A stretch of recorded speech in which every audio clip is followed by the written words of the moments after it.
Hi and welcome to Film Picking. This is Rohan Nag and I am Pushkaraj, and today we are reviewing Lucy.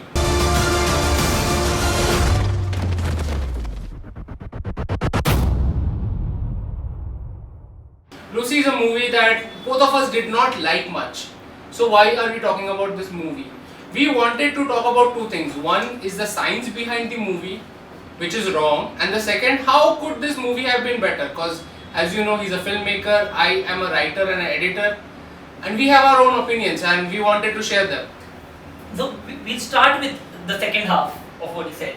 We'll start with how this movie could have been better, but to start there we need to discuss why I was excited about this movie. When I first saw the trailer, I was extremely kicked about it because the concept seemed very similar to my graduation film concept when I was back in New York.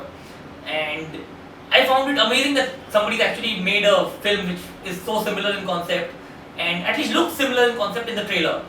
And then I went ahead and saw the film, and the entire idea just unfolded itself and ruined itself. Like, Luc Besson is famous for doing this, from making films on great concepts and making them dependent purely on his stylization of the film and losing the plot on the script entirely. His script sucks, okay, on multiple levels. Uh, Starting with the point that he totally starts in a genre which seems science fiction and moves on to almost superhero genre, moving on to totally losing the plot in going into philosophy and shit and Metaphysics, yeah, basically. it's a stoner flick, just better executed, technically put. See, there are many problems with this movie. I like to call this one of those smart dumb movies. What does that mean? Smart dumb movies are ones which are pretending to be smart, but they are written by very dumb people. So they take a good concept and then, as he said, they kind of crap it up. So you have a good concept in which this woman is getting superpowers or metaphysical powers, and then the way she uses them just kind of sucks. And in fact, in the second half of the movie was so action deprived that they had to add a needless, pointless car chase scene. A good car chase scene, but it was kind of pointless because she is at that point where she can almost levitate the car and just leave. Why there's an entire car chase happening? In short, there are lots of problems with the powers given to the lead character and the way they are used. It's totally illogical. Logic is one thing entirely missing in this movie, except for in the actual concept, which over by the 20 or 30 minutes of the movie in the beginning is totally lost out on. Like, the initial concept, the premise of the movie was brilliant. It's an amazing premise to work on, but Luc Besson is not a script writer. He could not hold it together, and unfortunately for me, I was absolutely bored to death by the film. Okay, so, well, I wasn't that bored with the film as such. The Morgan Freeman speech about the brain, that was kind of boring. And then coming down to the 10% and the 100%, which they have made the central point of the movie. In fact, they have big slides showing 10%, 20, 40, so you're supposed to anticipate what's gonna happen when she reaches 100%. Well, that anticipation level becomes zero by the end of the movie. That is one of the issues, right? And as far as the brain concept comes down to, scientists and movie makers, please note, we do use all of our brain. If we didn't, that part of the brain would become redundant. We do not use our tails. The tail became redundant and evolution like kind of disappeared it. If we were not using our brain, half of it, or as they say 90% of it, we wouldn't have such a big brain, right? Of course, you don't use all of your brain at the same time. I can agree on the concept that you do not use your brain in full consciousness. Like, all the time, right? Like, it's a true thing. When you're more alert, when you're more adrenaline driven, when you're more conscious of your senses, you're able to perform better. But that is about where the movie loses its logic. Couple of other problems, I don't mind spoiling the end of this movie.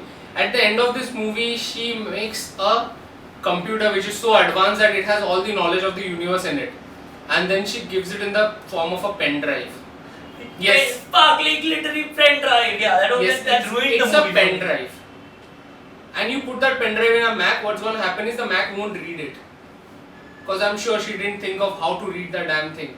This movie is spoiled by great imagination getting stuck on limitations. Why are you limiting it to a pen drive? Why not make a supercomputer? Or whatever, things like that. Third and the worst thing about the movie is loopholes. At one point they show her as a person who totally doesn't regard human life. Then suddenly she has a regard for human life. They show that she can kill people and wants to kill evil people. Then they show her letting the evilest guy she has ever known let go alive just so that he can come back in the end with guns and have a major clash down with her. Correct. Again, as a pure script writer or a person who thinks scripts and plots, you need to have a villain or an arch enemy who's more powerful than you. There has to be that conflict. This movie lacked conflict in the first place. They have made her all overpowerful, omnipotent over everything else. So there is nothing that she has to fight for. Even the villain You know what? is a useless thing. That's what they got right in Man of Steel. Yeah. See, in Man of Steel, there was a guy who can beat him up till he was almost dead. Yeah. Which is the problem every Superman film had, and Man of Steel It didn't. is. This is one thing that always makes or breaks a hero movie. You're right. It is the villain. Unless your villain is as powerful as your hero, even more so, your movie will not work. And Lucy breaks down right there because Lucy is made all-powerful being with nothing that can stop her. Right. You also told she's rushing towards her own destruction. Destruction. She knows it. You know it. The movie is over right there. You don't need to sit through the entirety of the film to see what happens in the end. As he had suggested, what if they had shown that the crime boss, okay, the one who's the main villain, also uses the same drug, but to a lesser extent. Then you have an antagonist, then you have someone who can fight Lucy on her own terms. This one totally lacked an antagonist and you can feel it in the movie. It just fell apart right there. Not recommended. Ratings wise, what would you rate it? Purely on the concept, I would have to give it 1-star rating, and I think I would give it 4 stars for the way it's stylistically executed. I love the shifts in Scarlett Johansson's performance in terms of her body language when she moved from the naive little bimbo-like girl they have shown her in the beginning to the shift in body language she has when she gets powers. That was nice. And the way the body language keeps shifting as she keeps getting stronger and better, that's amazing. So that's about it, 5 out of 10, which for me is a movie I would recommend not to watch. But you can maybe glance it if you go for it for free, that's it. Okay, so performances is one thing we missed out on. Morgan Freeman pretty much plays Morgan Freeman. Yeah. He has played the same role in Dark Knight, Transcendence, and the guy from Old Boy. His performance is one of my favorite actors. He is one of my favorite Korean actors, and I was actually looking forward to a performance from that guy. But it never came. Yeah, I know. I did not like Scarlett Johansson's performance as much because apparently, according to her, the more smarter you get, you speak like this. You speak in a monotone and look off camera. Professor Norman, my name's Lucy. I just read all your research on the human brain. It's a little rudimentary, but you're on the right track. Thank you. That does not make a person smart. See Sherlock, that makes him smart. Sherlock gets it perfect. You volunteered to be a shoulder to cry on no less than 3 separate occasions. Do you have anything to say in your defense? I think from now on we'll downgrade you to casual acquaintance, no more than 3 planned social encounters a year. I have your contact details. I will be monitoring. You're a bloody psychopath. High-functioning sociopath. With your number. Okay, so my rating would be a 6, 5.5 out of 10, but 5.5 automatically comes to a 6. So even I recommend do not watch this movie. Wait for Guardians of the Galaxy next week. Yeah, that is a movie I'm totally looking forward to. Guardians of the Galaxy and Teenage Mutant Ninja Turtles. Okay. These are 2 movies I'm absolutely looking forward to, and I hope to review them here. And I hope that will be a better review than this one. Definitely.